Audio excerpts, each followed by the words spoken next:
मटरों का सीज़न है और फिलहाल बहुत ही ज़बरदस्त फ्रेश मटर आए हुए हैं। फिर इन मटरों को हम निकाल तो लेते हैं, लेकिन इसको सेव कैसे करें, इस मसले का कमाल का सलूशन आपके लिए लेकर आई हूँ, जिसके लिए ना तो हम कंटेनर का, ना जिपलॉक बैग का, ना शॉपर का इस्तेमाल करेंगे। और इसके साथ साथ आपके साथ बहुत ही ज़बरदस्त यूज़फुल आइडियाज़ भी शेयर करूँगी, जिनको देखकर आप हैरान रह जाएंगे। ऐसे कमाल के आइडियाज़ जो आपने पहले कभी ना देखे होंगे, ना सुने होंगे, जो आपके हज़ारों रुपए की बचत कर देगी। तो बस आप वीडियो को स्किप किए बगैर वीडियो को फुल वॉच करें, ताकि आपसे कोई अहम पॉइंट मिस ना हो जाए। तो जल्दी से वीडियो को स्टार्ट कर लेते हैं। तो यहाँ सबसे पहले आपके साथ एक बात शेयर करूंगी कि मुझे किसी का कमेंट आया था कि खीरों में चम्मच रखने से क्या होगा। तो मेरी पिछली वीडियो को आप देख सकते हैं, जिसमें मैंने ये आइडियाज़ आपसे शेयर किए थे, बहुत ही यूज़फुल है। तो ये देखिए, फुल प्रूफ के साथ आपको वही कंटेनर खोल कर दिखा रही हूँ, जिसमें मैंने खीरों के साथ स्टील का चम्मच रखा था। तो देखिए, बिल्कुल खीरे चम्मच की वजह से फ्रेश और ताज़े लग रहे हैं। बहुत ही इफेक्टिव टोटका, ये आप ज़रूर आजमाएं। तो चलें जी, सबसे पहली टिप ये है कि जब भी हम कबर्ड्स में बेडशीट्स को तय करते हैं, तो जब हम एक बेडशीट को निकालते हैं तो दूसरी बेडशीट्स जो हैं वो गिर जाती हैं, और फिर तकियों के गिलाफ और बेडशीट्स जो हैं वो मिक्स हो जाती हैं, और इस तरह से ये जगह भी ज्यादा घेरती है। अब से ये परेशानी मेरी बहनों की खत्म होने वाली है। जिस तरीके से मैं आपको बेडशीट्स को सेट करने का तरीका बताऊंगी, आपने इसी तरीके से करना है। आपने बेडशीट और एक पिलो के कवर को इस तरह से फोल्ड कर लेना है, और दूसरी तकिए के कवर को उल्टा करके ना उस बेडशीट के नीचे, जिस तरह से मैं सेट कर रही हूँ, आपने इसी तरह से सेट कर लेना है। ठीक है, अब इसको फोल्ड कर लेंगे इसी तरीके से। फिर उल्टे तकिए के सिरे को बेडशीट के ऊपर इस तरह से फोल्ड कर लेंगे। अब देखिए, जो हमारा तकिए का कवर उल्टा था वो भी सीधा हो जाएगा, और इसके अंदर जो बेडशीट और पिलो के कवर है ना, ये बिल्कुल अंदर अच्छे से फिक्स हो जाएंगे। इस तरीके से आपकी बेडशीट जब भी आप सेट करके अलमारी में रखेंगे ना, तो ये बिल्कुल हिलने वाली नहीं है। इसी तरह सर्दियों की बेडशीट जो होती हैं, ये भी बहुत ही भारी होती हैं, तो ये भी अलमारी में जब हम रखते हैं तो बहुत ज्यादा जगह घेर लेते हैं। और तो आपने इनको भी इसी तरीके से सेट करके रखेंगे ना, तो आपकी अलमारी में ये बिल्कुल जगह नहीं घेरेंगे। और जब जब आप एक बेडशीट को निकालेंगे तो दूसरी बेडशीट जो है वो टच से मस नहीं होंगी। है ना बहुत ही जबरदस्त आइडिया अगर आपको अच्छा लगे तो जल्दी से लाइक कर दे, बाद में आप लाइक करना भूल जाते हैं। तो दूसरा आइडिया भी बहुत ही यूजफुल है। आपने क्या करना है, इस तरह से जब हम सर्दियों के गर्म कोट या अपर्स को जब भी हम फोल्ड करके रखते हैं ना, तो जितना मर्जी अच्छे से तय कर लेंगे, फिर भी खुल जाते हैं। और जब सर्दियां गुजरने के बाद हम इन्हें फोल्ड करके किसी बैग में या अलमारी में रखते हैं, तो ये जगह भी काफी घेर लेते हैं। तो इस परेशानी का हल भी मेरे पास है। जिस तरीके से मैं आपको सेट करके बता रही हूँ, आपने भी इसी मेथड को फॉलो कर लेना है, तो ये बिल्कुल नहीं खुलेंगे। जितना मर्जी इसको उठा कर फेंक ले, ये खुलने वाली नहीं है। आपने कोट को या अपर्स को तय करके उसकी कैप में ना उसको फोल्ड कर लेना है अच्छे से, और इस तरह से देखिए, आपके कोट जो हैं ये बिल्कुल नहीं हिलेंगे। तो अब आपके पास जितने भी कोट अपर्स है ना, आप इनको इस तरह से तय करके अलमारीज या बैग में रखे ना, तो ये जगह भी नहीं घेरेंगे और टच से मस भी नहीं होंगे। तो है ना बहुत ही जबरदस्त आइडिया। तो चलते हैं नेक्स्ट आइडिया की तरफ। यहाँ मैं पराठे बना रही थी, और तवा पराठों रोटियों की वजह से ना बिल्कुल जल जाता है। तो आज आपको ऐसा आइडिया बताऊंगी इसको साफ करने का, जिसमें आपका 1 रुपया भी नहीं लगेगा, और आप मुझे दुआएं देंगे। जब भी आप रोटियां बना लेना, तो तवा अच्छा खासा गर्म हो जाता है। इसके ऊपर नॉर्मल जो टूंटी वाला पानी होता है वो डाल दें, और फिर इसके ऊपर बर्तन धोने वाली जाली यहाँ पर मैं ले रही हूँ, क्योंकि तवा जो है ना अच्छा खासा गर्म है। आपने जो है फिर इसको रोटियों वाले चिमटे से पकड़कर हल्के हाथों से रब करते जाना है। बिल्कुल ये जबरदस्त आइडिया और बहुत ही इफेक्टिव आइडिया है। तो यकीन जाने, ये सिर्फ आधे मिनट में यानी 30 सेकंड में भी ना आपका तवा बिल्कुल अच्छे से क्लीन हो जाएगा। अगर आप भी हफ्ते में एक दफा रोटियां या पराठे बनाते ही ना गर्म तवे को इस तरह से साफ कर लेंगे ना, तो ये बिल्कुल अच्छे से क्लीन हो जाएगा। कभी भी इस पर जो चिकनाई है वो जमेगी नहीं। जैसे मोटी मोटी काली लेयर बन जाती है ना, तो उनको फिर उतारना भी बहुत ही मुश्किल हो जाता है। इस तरह से हफ्ते में एक बार मैं ये जरूर करती हूँ। थोड़ा थोड़ा पानी डालते जाएंगे और इस तरह से रब करते जाएंगे। और अब मैं आपके सामने लाइव जो है इसका रिजल्ट आपको दिखा रही हूँ। इसको मैं बर्तन में रखकर धोकर दिखा रही हूँ कि इसमें से कितनी कालक निकली है। और तवा देखिए, बिल्कुल शीशे की तरह अच्छे से साफ हो चुका है। कोई बेकिंग सोडा, कोई नींबू, कोई सिरका, कोई आलू, कुछ भी हमने खर्चा नहीं किया। बगैर पैसों से देखिए, हमारा तवा जो है बिल्कुल अच्छे से क्लीन हो चुका है और साफ सुथरा हो चुका है। ये देखिए, बहुत ही जबरदस्त है। आप मुझे दुआएं देंगे, बहुत ही जबरदस्त तवा साफ हो जाता है और मिनटों में हो जाता है। नेक्स्ट टिप जो है मेरी लहसुन के छिलकों के रिलेटेड है। लहसुन के छिलकों को फेंकने की बजाय उसका बेहतरीन सा फायदा आपके साथ शेयर करूंगी। लहसुन छीलकर इसके छिलकों को एक टिश्यू पेपर लेंगे, उसमें डाल लेंगे। सिंपल सा बस ये हमने काम करना है। फिर उसमें 1 टीस्पून मैं चाय की पत्ती डाल दूंगी। थोड़ी सी पत्ती जो है वो इसमें डाल लेंगे, फोल्ड कर लेंगे, फिर इसकी एक पोटली से बना लेंगे। रमजान में क्या है, ढेर सारा जब राशन इकट्ठा कर लेते हैं ताकि हमें बार बार बाजार ना जाना पड़े, तो उससे क्या होता है कि दालों चावलों में ढेर सारा कीड़ा भी लग जाता है। बस इस तरह से आपने थोड़े से लहसुन के छिलकों में थोड़ी सी पत्ती डालकर इस तरह टिश्यू को फोल्ड करके ना ऊपर से रबड़ बैंड से इसको मजबूत कर लेंगे। और फिर इसको जो है आप इस पोटली को चावलों, दालों, बेसन में इस तरह से नीचे अच्छे से दबाकर डाल देंगे ना, तो 6 महीने तक चावलों, दालों, बेसन, मैदा में कभी भी कीड़ा नहीं लगेगा। आप इजीली आराम से जो है रमजान में इसको इस्तेमाल कर सकते हैं। बहुत ही ज़बरदस्त इफेक्टिव टोटका है। तो चलते हैं नेक्स्ट कमाल के आइडिया की तरफ। जब हम ज़्यादा क्वांटिटी में प्याज काटते हैं बिरयानी, सलाद वगैरह के लिए, तो प्याज कड़वे होने की वजह से इनको काटना बहुत ज़्यादा मुश्किल हो जाता है, बार बार आंखों से पानी आता है। तो इसका बेहतरीन सा सोल्यूशन है, आपने प्याज को छील कर जस्ट 5 मिनट के लिए फ्रिज के ऊपर वाले खाने में रख देना है। फिर आप अब ढेरों ढेर प्याज जो है, जितना मर्जी प्याज है आप आराम से काट सकते हैं। स्पेशली आजकल की बच्चियों के लिए ये बहुत ही ज़बरदस्त आइडिया है। बिल्कुल प्याज कड़वा नहीं रहेगा, आंखों से पानी नहीं आएगा।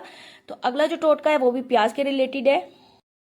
क्या है कि रमजान में अफ्तारी के टाइम हमें बहुत सा प्याज काटना पड़ता है चाट, सलाद वगैरह के लिए। तो आपने छुरी की बजाय सिंपल सा एक तरीका है, आपने 5 किलो तक प्याज जो है ना आप आराम से चंद सेकंड में काट सकते हैं। आपने आलू पीलर की मदद से इस तरह से आपने प्याज काटना है तेजी से, और इतना बारीक बारीक प्याज काटा जाएगा ना कि आपने अगर ज्यादा प्याज काटना हो, एक तो ये फायदा है, दूसरा बिरयानी वगैरह के लिए इस प्याज को आप फ्राई करके रखिए, बहुत ही क्रिस्पी रहेंगे। और दूसरा छुरी से प्याज कट तो जाएंगे लेकिन इस तरह से बारीक एक जैसे नहीं कटेंगे। बहुत ही जबरदस्त है ये।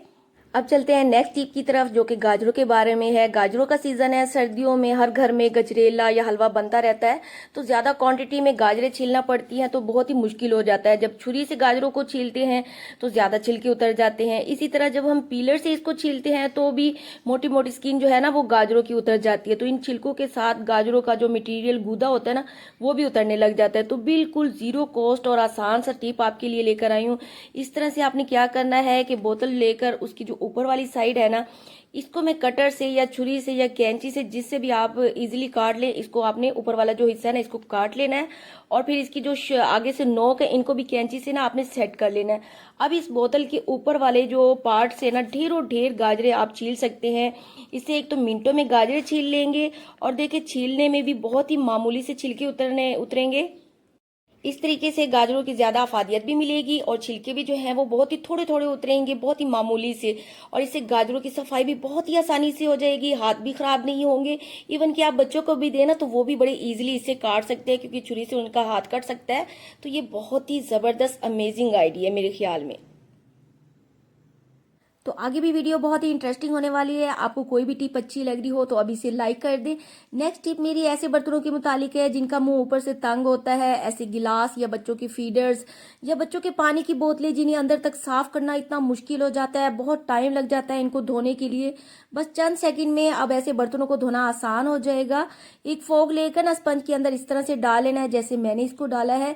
स्पंज की मदद से पूरे गिलास को साफ कर लेना है। आप देखेंगे कि चंद सेकंड्स में आपका गिलास, बोतलें, फीडर्स वगैरह जो नीचे से अंदर तक ना नीचे से अच्छे साफ नहीं होते वो बिल्कुल अच्छे से साफ हो जाएंगे, अच्छे से शाइन भी हो जाएंगे। ये टिप आपने लाजमी आजमानी है, बहुत ही जबरदस्त है। तो नेक्स्ट टिप जो है, किचन में क्लीनिंग के लिए अक्सर किचन वाइपर यूज करते हैं, क्योंकि वाइपर से ना पानी बहुत अच्छे से ड्रेन आउट हो जाता है। इस वाइपर को सिंक के पास रखने की मुकम्मल जगह नहीं मिलती, ये इधर उधर पड़ा रहता है जो कि देखने में बहुत ही बुरा लगता है। हम सबके पास घर में अक्सर फॉइल पेपर जो यूज होते हैं, तो इसकी रोल को आपने फेंकने की बजाय नो कॉस्ट ऑर्गेनाइजर तैयार कर लेना है। एल्यूमिनियम जो होता है या टिश्यू रोल होते हैं, तो उन्हें वेस्ट करने की बजाय हम डबल साइड टेप को यूज करते हुए 2 पीसेस काट लेंगे। इस तरह से 2 पीसेस काट लेंगे। अब इसे रोल पर चिपका कर आप इसको अपनी किचन में जो है सिंक के पास वॉल पर जो है इसको फिक्स कर सकते हैं, ठीक है। और इनको यूज कर सकते हैं अपने वाइपर को होल्ड करने के लिए।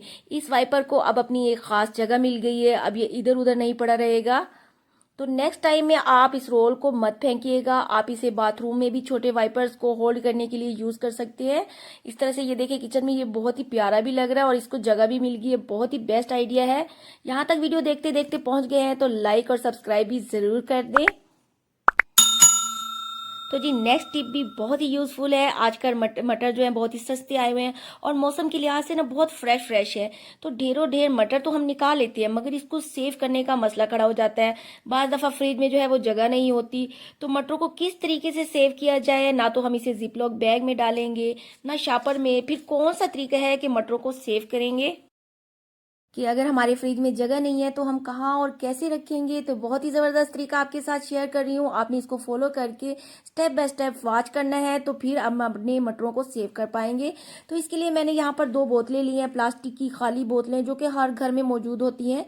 तो इनके ऊपर वाले स्टिकर को पहले मैंने रिमूव कर लिया है। अब जैसे कटिंग कर रही हूँ आपने ऐसे ही कटिंग करनी है, तो तभी आप कामयाब हो सकते हैं। जीरो कॉस्ट आइडिया, एक बोतल को 3 इंच का मार्जिन छोड़कर कटिंग कर लेनी है और इसके नीचे वाले पैंदे की हमें ज़रूरत है। अब दूसरी बोतल को एंड से आपने काट लेना है, नीचे से कटिंग कर लेनी है और एंड से ही कटिंग करनी है। अब इसके कवर की हमें ज़रूरत नहीं है, ठीक है। और अब इसके एजिस को कैंची से बिल्कुल स्मूथ कर लेना है ताकि मटर डालते वक्त ना हमारे हाथों पर ये ना लग सके। ये देखें, एक का हमें हेड की ज़रूरत है और एक बोतल की ज़रूरत है। अब नेक्स्ट स्टेप जो है 1 चम्मच सिर्फ हमने लेनी है और सिर्फ 1 चम्मच से हमारे मटर जो है 6 महीने तक महफूज रख सकते हैं। वो भी किस चीज़ का? जैतून का तेल ले लें या आप सरसों का तेल या कुकिंग ऑयल, जो आपके पास मौजूद हो आप वो तेल ले सकते हैं। सिर्फ 1 चम्मच जैतून का तेल ले रहे हैं, ये 2 से 3 किलो मटरों में काफ़ी रहेगा क्योंकि ये बहुत एक्सपेंसिव होता है। लेकिन इससे मटर जो है ना बहुत अच्छे से सेफ और शाइनी रहेंगे। एक तो ये फ्रिज में जमेगी भी नहीं, बिल्कुल खिले खिले रहेंगे। दूसरा ये कि इसका कलर भी चेंज नहीं होगा, जैसे आप रखेंगे वैसे ही फ्रेश रहेंगे। तो ये मटर पर अच्छे से तेल कोटिंग कर लेंगे। अब इन मटरों को जिस बोतल की हमने कटिंग की थी नहीं उसमें आसानी से इसको भर लेंगे, क्योंकि देखिए हमने बोतल का जो मुंह है ना हमने इस साइड से रखा है जो काफ़ी बड़ा हो गया है। तो दूसरी जो बोतल थी जो हमने ढक्कन के तौर पर काटा था उसको इसके ऊपर आसानी से हम लगा लेंगे। ये देखिए बहुत ही ज़बरदस्त तरीके से मटर हमारे सेव हो चुके हैं। 5 किलो तक मटरों को आप आसानी से इस तरह से बोतलों में भर के रख सकते हैं, बहुत ही सेफ तरीका है। अब आगे चल के आपको ये भी बताती हूँ कि फ्रिज में इसको रखेंगे कहाँ पर। तो ये देखिए, क्योंकि अगर हमारे फ्रिज में जगह कम होगी ना तो फ्रिज की डोर में जो कैबिन बनी होती है उसमें मैंने पहले से ये लेमन के जूस जो पिछली वीडियो में निकाले थे ना वो भी रखे हुए हैं, तो इसी में हम इन मटरों को भी रख सकते हैं आसानी से। तो अगर मेरी वीडियो आपको अच्छी लग रही हो तो लाइक भी कर दें और फैमिली फ्रेंड में शेयर भी कर दें। अल्लाह हाफिज।